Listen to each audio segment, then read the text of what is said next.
परिचय। हम सभी के घरों में प्रतिदिन भोजन पकाया जाता है।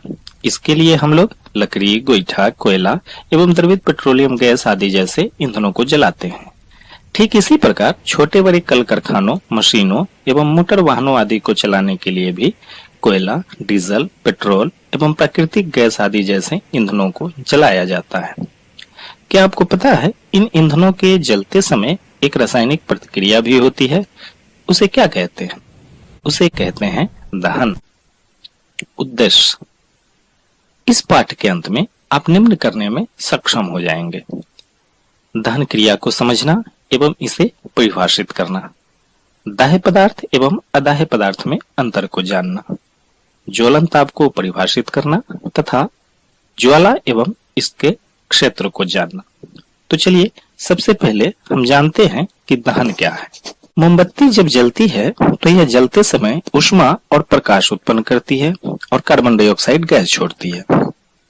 ठीक इसी प्रकार कोयला भी जलकर ऊष्मा और प्रकाश उत्पन्न करता है और कार्बन डाइऑक्साइड गैस छोड़ता है, पर दोनों के जलने में एक अंतर है। मोमबत्ती जहां ज्वाला के साथ जलती है, वहीं कोयला ज्वाला के रहित, यानी कि कोयला जलते समय ज्वाला उत्पन्न नहीं करता है। इसके पीछे मूल कारण यह है कि मोमबत्ती चूंकि वाष्पित होकर जलती है, अर्थात यहाँ पे मोम वाष्पित होता है उसके बाद जलता है, जबकि कोयला बिना वाष्पित हुए। जो पदार्थ वाष्पित होने के बाद जलते हैं वे ज्वाला उत्पन्न करते हैं, पर इन दोनों के जलने में एक समानता भी है। वो ये कि दोनों जलने के बाद ऊष्मा और प्रकाश उत्पन्न करते हैं। अतः हम कह सकते हैं कि दहन एक ऐसी रासायनिक प्रतिक्रिया है जिसमें ज्वलनशील पदार्थ ऑक्सीजन की उपस्थिति में जलकर ऊष्मा और प्रकाश उत्पन्न करते हैं। दहन को समझने के बाद चलिए अब हम जानते हैं दाह्य एवं अदाह्य पदार्थ के बारे में। आप सभी ने अपने घरों में चूल्हे पर भोजन पकते हुए अवश्य देखा होगा। मिट्टी वाले चूल्हे में जब भोजन पकाने के लिए लकड़ी या गोईठा को जलाया जाता है तो लकड़ी तो जल जाती है, पर वो मिट्टी का बना चूल्हा एवं उसके ऊपर रखा वो बर्तन नहीं जल पाता। ठीक इसी तरह गैस चूल्हे में भी गैस ही केवल जलती है, धातु का बना वो चूल्हा या उसके ऊपर जो बर्तन रखे होते हैं वो नहीं जल पाते हैं। इससे एक बात स्पष्ट हो जाती है कि सभी पदार्थ ज्वाला के संपर्क में आने पर भी नहीं जल पाते। जो पदार्थ ज्वाला के संपर्क में आने से जल उठते हैं उन्हें दाह्य पदार्थ कहते हैं, जैसे कागज, गोईठा, लकड़ी, मोम, कोयला, केरोसिन आदि। ठीक इसके विपरीत वैसे पदार्थ जो हवा यानी ऑक्सीजन की उपस्थिति में नहीं जल सकते वे सभी अदाह्य पदार्थ कहलाते हैं, जैसे पत्थर, लोहा, बालू, मिट्टी आदि। अब चलिए जानते हैं ज्वलन ताप के बारे में। इसको अच्छी तरह से समझने के लिए चलिए हम एक प्रयोग करते हैं। एक मोमबत्ती लीजिए और उसको जलाइए और उसके लौ पे एक कागज को ले जाइए। कागज का टुकड़ा लौ के पास ले जाने से वो जलना शुरू कर देता है। अब उस कागज की जगह एक लकड़ी के टुकड़ा को लीजिए और उस लौ के पास ले जाइए। क्या हुआ? ये नहीं जल पा रहा है। कागज जैसे ही लौ के पास हम ले गए वैसे ही वो जलना शुरू कर दिया, जबकि लकड़ी बहुत देर तक रखने के बाद भी नहीं जल पा रही है। लेकिन बहुत अधिक देर तक रखने के बाद लकड़ी भी जलना शुरू कर देती है। ऐसा क्यों हो रहा है? एक बहुत पहले जल जा रहा है, दूसरे को जलने में समय लग रहा है। दरअसल सभी पदार्थों को जलने के लिए एक निश्चित ताप की जरूरत होती है। कुछ पदार्थ कम ताप पे ही जल उठते हैं, वहीं कुछ के लिए अधिक ताप की जरूरत पड़ती है।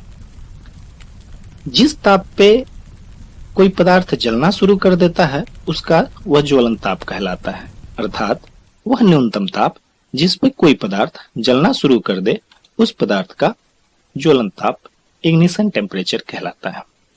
फास्फोरस का ज्वलन ताप इतना कम होता है कि वह कमरे के तापमान पर ही जल उठता है। यही वजह है कि उसे पानी के अंदर डुबा के रखा जाता है। जिन पदार्थों का ज्वलन ताप बहुत कम हो और ज्वाला के साथ सरलता पूर्वक आग पकड़ लेते हैं, ऐसे पदार्थों को अति ज्वलनशील पदार्थ कहते हैं, जैसे द्रवित petroleum gas, LPG, petrol, alcohol, phosphorus आदि। ज्वलन ताप से संबंधित चलिए एक और क्रियाकलाप करके देखते हैं। इसके लिए आप एक मोमबत्ती जलाइए और उसके बाद एक कागज का कप बनाइए। उस कप को उसमें बिना कुछ रखे हुए मोमबत्ती की लौ के पास ले जाइए। ऐसा करने से आप देखेंगे कि कागज का कप जलना शुरू कर देता है। अब ऐसा कीजिए कि पुनः एक कागज का कप फिर से बनाइए और अब की बार उसमें थोड़ा पानी डाल दीजिए और तब इसे लौ के ऊपर रखिए। अब देखते हैं क्या कि कागज का कप नहीं जल पा रहा है। ऐसा क्यों हुआ? दरअसल यहाँ पे होता यह है कि कागज को जो मोमबत्ती से ऊष्मा मिल रही है, वो ऊष्मा पानी को गर्म करने में खर्च हो जाती है। नतीजतन कागज का ताप उतना नहीं बढ़ पाता जिससे वो जल सके, यानी वो न्यूनतम ताप तक नहीं पहुंच पाता है। इससे एक बात स्पष्ट होती है कि पानी कागज के ज्वलन ताप तक पहुंचने में रुकावट पैदा करता है। आपने अक्सर देखा होगा बरसात के दिनों में लकड़ी या गोईठा या जलावन जलने में दिक्कत करते हैं, यानी कि उनको जलने में परेशानी होती है या फिर वो लेट से जलते हैं। अब आप ये समझ गए होंगे कि ऐसा क्यों होता है। इसके अलावा आसपास के घरों में या कहीं भी आग लग जाती है तो लोग पानी से उसको बुझाने का प्रयास करते हैं। शायद आप समझ गए होंगे कि ऐसा क्यों किया जाता है। तो चलिए अब और जानते हैं कि दहन के लिए और क्या क्या होना जरूरी है। इसके लिए चलिए एक प्रयोग करते हैं। एक मेज पे एक मोमबत्ती जलाइए। अब उसे एक कांच की चिमनी से ढक दीजिए। ढकने के बाद उसके ऊपर एक प्लेट रख दीजिए। क्या हुआ? जैसे ही हमने प्लेट रखा, मोमबत्ती बुझ गई। फिर इसे इसको करते हैं। अब फिर एक मोमबत्ती को जलाइए और इसे कांच की चिमनी से ढक दीजिए।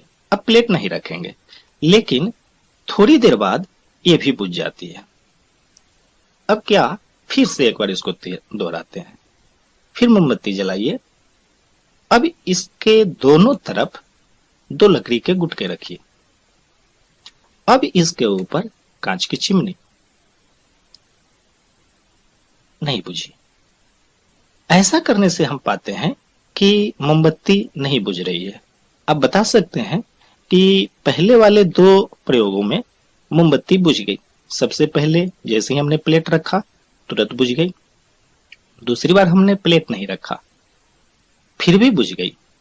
और तीसरी बार हमने केवल ये किया कि नीचे 2 लकड़ी के गुटके रख दिए। अब ये बुझ ही नहीं रही है। इससे क्या निष्कर्ष निकलता है, आप बता सकते हैं? सोचिए।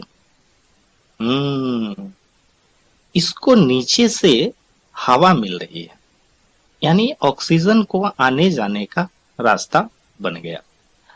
इससे एक निष्कर्ष निकल रहा है कि दहन के लिए वायु का होना अति आवश्यक है। बिना वायु या ऑक्सीजन के दहन की क्रिया नहीं हो सकती है।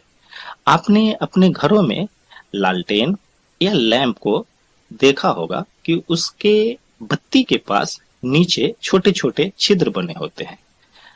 ऐसा क्यों बना होता है, शायद आप समझ गए होंगे। तो चलिए, उपरोक्त क्रियाकलापों से हमने क्या जाना? उपरोक्त क्रियाकलापों से यही पता चलता है कि दहन के लिए 3 चीजों का होना आवश्यक है। पहला, ज्वलनशील पदार्थ का होना। दूसरा, ज्वलन ताप तक पहुंचने का उपाय। और तीसरा, हवा यानी ऑक्सीजन। चलिए इसके बाद हम जानते हैं ज्वाला के क्षेत्र के बारे में। तो ज्वाला के क्षेत्र, दरअसल मोमबत्ती की लौ को ही ज्वाला कहते हैं और इसके 3 क्षेत्र होते हैं। बाहरी क्षेत्र, यह नीला एवं अधिक गर्म होता है। यह अदीप्त क्षेत्र भी कहलाता है। चूंकि सबसे ज्यादा ऑक्सीजन इसी क्षेत्र को मिलता है, इसलिए यहाँ पूर्ण दहन की क्रिया होती है। मध्य क्षेत्र की, यह बीच का क्षेत्र होता है और यह दीप्त होता है, यानी कि दिखता है। यह जो हमें मोमबत्ती का जो हमें क्षेत्र दिख रहा है वह मध्य क्षेत्र होता है।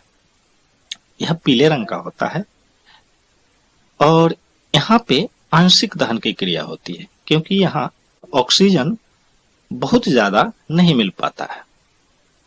इसके बाद बारी आती है अंदर, यानी कि मध्य में बीच में जो क्षेत्र होता है वो आंतरिक क्षेत्र कहलाता है।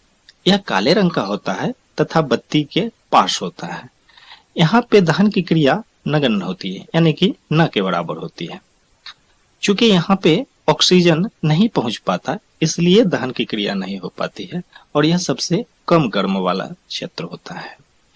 तो इस तरह हमने ज्वाला के क्षेत्र के बारे में जाना। सारांश, वह प्रक्रम जिसमें पदार्थ ऑक्सीजन से अभिक्रिया कर ऊष्मा देता है दहन कहलाता है। ऑक्सीजन की उपस्थिति में जल सकने वाले पदार्थ दाह्य पदार्थ तथा नहीं जल सकने वाले पदार्थ अदाह्य पदार्थ कहलाते हैं।